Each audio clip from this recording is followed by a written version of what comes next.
Hey, hi, Lisa Marie here. Take two. Apparently there was a sound issue with the first video.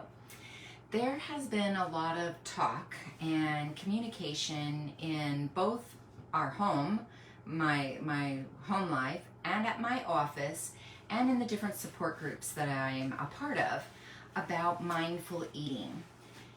And how when we actually consume things, when we do it so fast, our brain and our stomach don't really have a chance to connect and let us know when we're really full and when our body has had enough. So I thought I would help you with this. And there comes the grandson, I think, through the door. There's Blake. And his friend? I can't tell. Yep, and his friend Jackie. Okay. So when you're mindful eating, something that you want to keep in mind when you're actually doing with a real food that you're going to consume is there's some steps that you want to take first. And I know you're going to say, Lisa Marie, this takes too long. I can't do that with every bite. Yes, you can. And it's what will help you stay on your healthy course and eating what your body needs and has a fill. So you're going to take your item, whatever it is, and the first thing you're going to do is look at it. Does it look good? Does it look appealing? Does it look yummy? It's pudding. It's root beer pudding. Smell. Smells just like root beer. So you're going to look at it first. Then you're going to do this. You're going to smell it. Yep. That smells really good. It smells. If you start taking in everything that you really do smell, you're gonna smell, you can almost smell the carbonation. You can almost smell what you imagine, that foam that happens, you know, when you pour the root beer in a cup and it fills up and the top has that white layer. And just that sweet of that root beer taste, you can smell. That's the first step. The second step is you take whatever utensil you're going to use to eat it, and you're going to take your bite. Now remember, bariatrically, really, your bites should be the size of your pinky nail, thumbnail at the most, so these little tasting spoons are perfect. But when you take this taste, you're not going to chew it right away or swallow it right away. You're going to let it go in your mouth, push it to the roof of your mouth, and let it kind of ooze out over your teeth to your cheeks. And you need to think and taste everything you're tasting. What does it feel like? What does it taste like? All that good stuff. So it's pudding. It's going to go down much faster.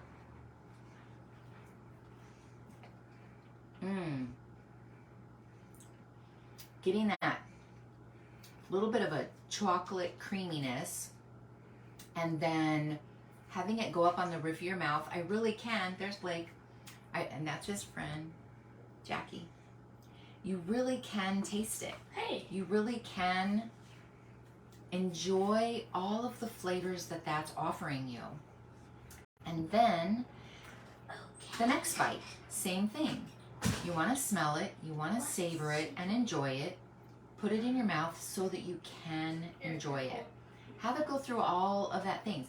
Let it feel. Now, if it's something you're chewing, way better. You want to chew it at least 15 times. 20 to 30 is better.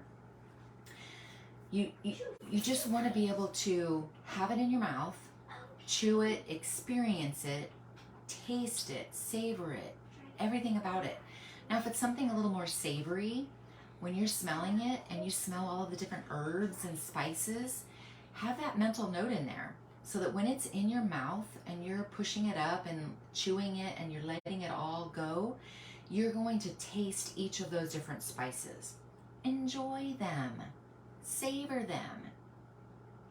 Okay, so now the exercise for an imagined item that you really crave, you really, really want it, but you don't want to actually consume it. My example, the easiest thing that I can do is an apple, but you can use an apple, a pear, a peach, an orange, a plum, whatever. Some type of handheld thing. So if you have an apple, maybe Jackie can do this. You're going to close your eyes and you're going to picture an apple that you want to have. I like Granny Smith, so I'm going to picture a green one. So you're going to close your eyes and you're going to pick an apple. What's the size of the apple? Is it soft? Is it hard? Is it big? Is it little? Is it a slice? Right. Is it something you're going to slice? Is it whole? Now you want to feel the apple. Does it feel soft? Does it feel firm? Does it have a texture on the outside of the peeling? Does it have little bumpies all around it? Is it smooth? Smell it again. Are you now smelling the juices of that and the flavoring of that apple? Okay, now, eyes are still closed. You're still picturing this apple. If you're like me, your mouth's already watering because you can imagine what's coming next. You're going to take a bite of the apple. So now remember, you've got your apple, your eyes are closed, you've been smelling it, you're feeling it, you're working up that whole excitement of taking a bite. Now, take a bite. Imagine and actually register everything about that bite. Is it a crunchy bite that squirts juices out? Is it a soft bite that you feel your teeth just kind of go on the inside? Do you hear crackle because it's just so tight of a skin that when you teeth puncture it, it just, or if you're slicing it, what are you feeling and hearing and smelling with the slicing of the apple? It could squirt out, juices can go. What does that inside look like? Is that a beautiful, fresh color? The fragrance of it, so amazing. Now that bite's in your mouth, you're gonna chew it. Again, 15 to 20 times, 30's better. And if you only took a smaller bite, you'll be able to chew it more. If you took a big old bite, guess what? You can't chew that many times. You're gonna have to take part of the apple out. But for this exercise, you're chewing this bite. Chew it, chew it, chew it. What do your cheeks feel as the skin is going around over your teeth and into your cheeks and the roof of your mouth? What are your taste buds tasting and feeling as the apple is becoming more pulp-like? As the juices start running down your jaws and into the back of your throat? Savor every single moment of that bite. Now you've got it all chewed up. It's almost like applesauce consistency. And now you can swallow it. Wasn't that an incredible bite? And if you understand this, it's your mind, your history of having that bite stays in your mind as a memory. So once you've had a bite of something and it goes down, guess what? It's part of the past. It's part of your memory. And our brains are so amazing. God created them to be this amazing, amazing machine that it can conjure up that memory, those smells, that sound, and the taste because you've had it before. And it was delectable and scrumptious. Now, with an imagined food, you might need a second bite, maybe even a third. But usually, if you've actually savored it and enjoyed it and gone through every part of it, that one bite will be satisfying. And you'd be like, okay, I don't need to go over there and have that or whatever sugar-laden thing is that was tempting you. If you have had it in the past, believe me, what you remember of it is far different than if you actually have a taste of it. 90-95% of the time, anything we have chosen to take a bite of anyway does not live up to our imagination. It just doesn't. And after surgery, because our taste buds have changed, thank you, vagus nerve, it just creates a bummer that now it doesn't have that same memory. So I dare you, I really dare you to try it. I do it all the time. Thank you to my friend Linda, because she's the one who said that she had tried this when somebody had something that she was just craving, but she has made the choice to not put any pollution and chemical poison, sugars inside of her body during her journey, and she is continuing on the right path and staying at a healthy loss and enjoying life in this new healthy world. And by imagining something that she really craved and wanted and savoring it and enjoying it, it usually takes away the craving. Helps if you have some drinks of water before or after as well. But it allows your mind to get your body into reliving that experience. So the trick with it, with something real, is that when you've done this, and I know, they say it takes 15 minutes for the brain and the stomach to connect, that you're really full of something. When you're taking real bites and you're enjoying them and being mindful and you're savoring each of them, there's going to be a tipping point. All of a sudden, you won't really smell it. A bite, you won't really taste it anymore. Guess what? You've had enough. You don't need any more. There's no need or reason to clean the plate or the bowl or the portion, even if you're on small portions.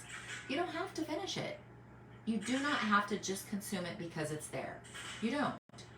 Once your taste buds don't taste it and your smell doesn't smell it, quit having it.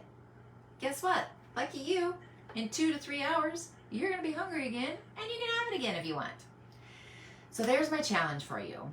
If you really want to consume something, savor it. Enjoy it.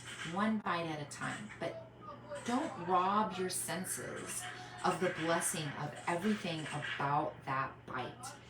If there's sounds going on, if there's a sound to when you eat it, if it's a crunchy thing or whatever, hear it, see it, smell it, taste it.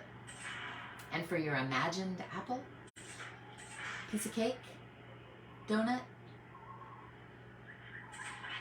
corn dog, whatever, bread, pasta, whatever it is, closing your eyes, picturing it first, then smelling it, hearing it, doing everything with it that you need through your senses. So you're going to see it, you're going to smell it, touch it if you want to, but when you take that bite, what is it that you hear and feel and taste and smell with it?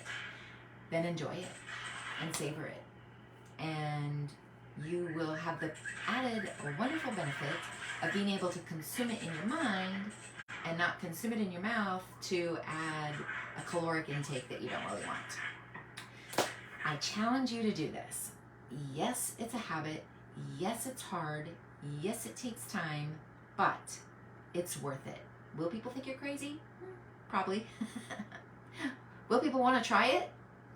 Maybe not. It doesn't matter. Only you are in charge of you, and only you are accountable for what you put in you. So it doesn't matter when you do those things. But I challenge you to try it because it works. I have success with it. Other people I am in support groups with have success with it as well. So I just give you the challenge to try it. All right? Have a great rest of your day. I love you bunches. I'm praying for you. I know this is a wonky thing, but it works. Just try it. All right? Talk to you later. Bye.